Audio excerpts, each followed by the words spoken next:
kazandžije, a i svi oni što vole jedu dobru kapljicu, može jedu već biti zadovoljni sa ovom godinom. Kajsija, rana šljiva, ringlovi, jabuke petrovače i slične rane vrste voćaka su bile izdašne.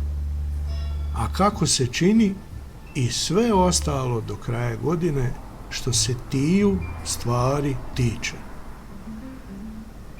Od sve tehnologije pečenja rakije ispada da je kupljenje sirovina najteže, a sve ostalo lakši deo posla.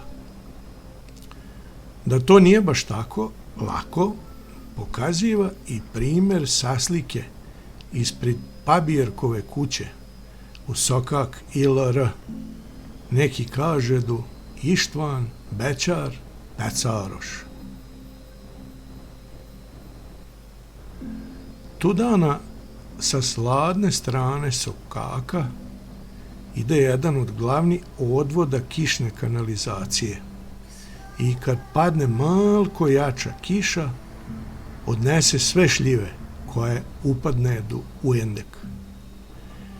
I zato su Pabirkovi postavili ove mreže za senčenje plastenika, što ujedno i delimično olakšava kupljenje šljiva. Baš su se dobro isetili, a i uradili.